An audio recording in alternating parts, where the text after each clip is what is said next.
One of the things you're gonna wanna do with this video is click below where it says share, and it will give you a link that you can copy, and then you can paste it to a text or to an email or to a DM where you can share it with a friend. And the reason I'm telling you that is because everybody deals with haters. And the people you know who deal with more haters need to hear this message. When you understand how the brain is wired, it's no different with a hater. However, there's one caveat. Haters are looking for something that you and I don't look for in these areas. And I'm gonna show you how to literally send every one of your haters now into the future with the tail between their legs, wishing they hadn't said anything.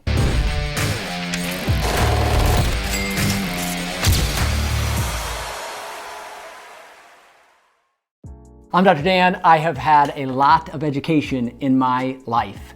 And I love to study neuroscience, I love to study research, and I love to study what works, not just for the talented and skilled and eloquent, but for guys and gals like me who weren't born with the skill set of communication or the gift of gab or even extroversion. So I'm a shy introvert, middle child of 8 kids. Like, I grew up with all of the inadequacies for communication. I am the last person that I would think be telling you this, but the reason why I come with confidence is because I've had enough experience now.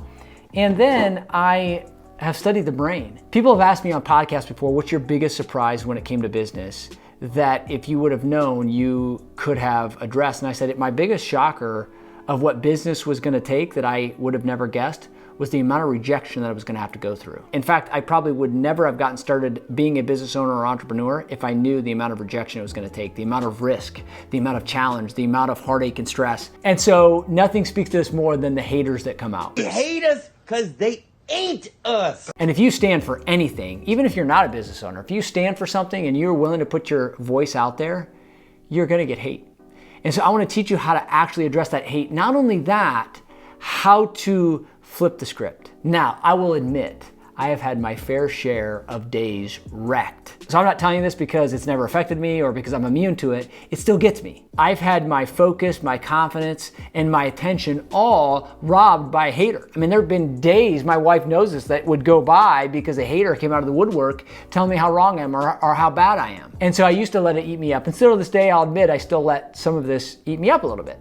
But I found a way to maneuver it and make it not only last a short period of time, but kind of get the last word in, but doing it with a very scientific approach that I felt good about. Very ethical, very moral. When you think about the psychology of a hater, I want you to think about yourself. When is the last time you have hated on somebody? Or you have gone to their page, or you've gone to their business, or you made a review where you hated on them? It's been almost never, because your brain is not wired like that. So it's important to know that the brain of a hater is different than yours and mine. And so I often do feel sorry for them to make some of the comments and things that I know that you've maybe experienced, that I've experienced. Like, that's not like us. We wouldn't do that. They've got some deep seated challenges and hurtful feelings inside that have nothing to do with you and I. And so trying to fully understand it isn't gonna happen, but let's just recognize that's first off. Now, research shows there are 3 things that all haters have in common. Number 1 is that they desire attention. Number 2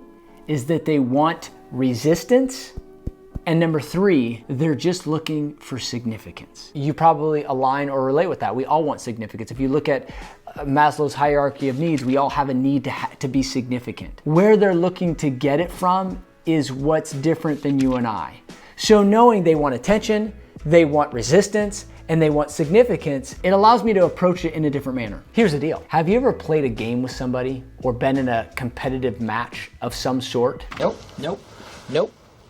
Card game, board game, ping pong, sports activity, you name it, where you know your opponent wasn't even trying. And so if you won or you beat them, your experience of joy and fulfillment goes down significantly knowing they didn't try. See where I'm going with this? The more somebody tries and the harder they try, and then you beat them, sweet victory. It gives you more joy, it gives you a sense of accomplishment. Think about how that translates. If haters want resistance, attention, and significance, you don't necessarily try, meaning you're not trying to give that to them. Guess what?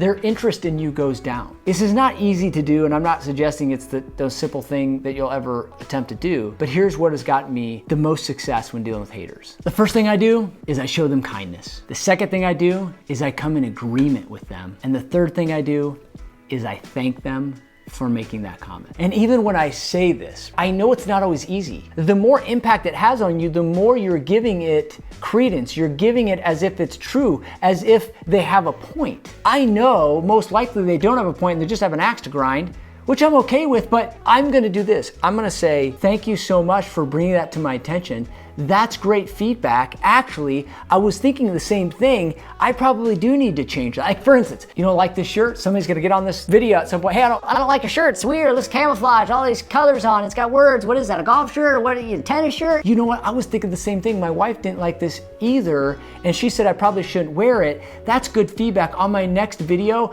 I won't wear a shirt like this. In fact, I'll never wear a shirt like this. I maybe even think about throwing that shirt away. You're actually probably right. Thank you for that bringing my attention. You see how almost weird that sounds, but you know what? I'm giving it, notice I said, my wife said the same thing. I'm giving them a little bit of attention that they're looking for, but at the same time, they hate that I'm agreeing. I'm not giving them any resistance. I'm kind to them. I agree with them. I come into agreement, and then I thank them. This just happened recently. I put out a video, and my assistant sent me an email back from a certain doctor who watched this video, and he didn't have very kind things to say. He said something to the degree of, I'm a horrible communicator, I spoke too fast, and he couldn't make sense of anything I had to say. And that if I'm gonna do any event or future videos, I should probably hire somebody else to do them. So, you know, my reflex was, who are you and what are you doing? And I did look up his website, which I couldn't find. It's a whole nother story. Boom, roasted. My response back to him was, thank you, doctor.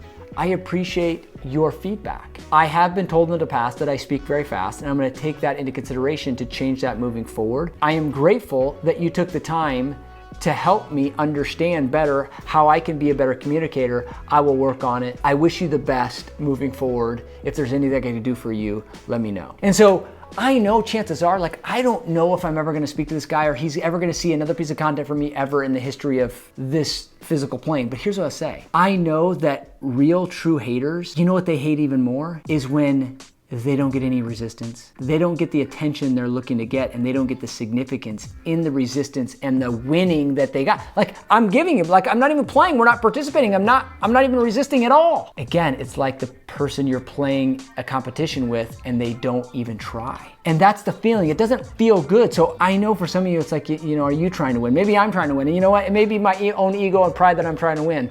All I'm trying to do is to say, I don't want it to take up my headspace because I don't have time to prove a hater wrong. I don't have time to try to win over a hater. I don't have time to be validated by a hater. And the more resistance I give them, the more fighting is going to happen. And then nobody's ever gonna win. And then when I know of the brain is that the brain is wired a very specific way, especially that of haters.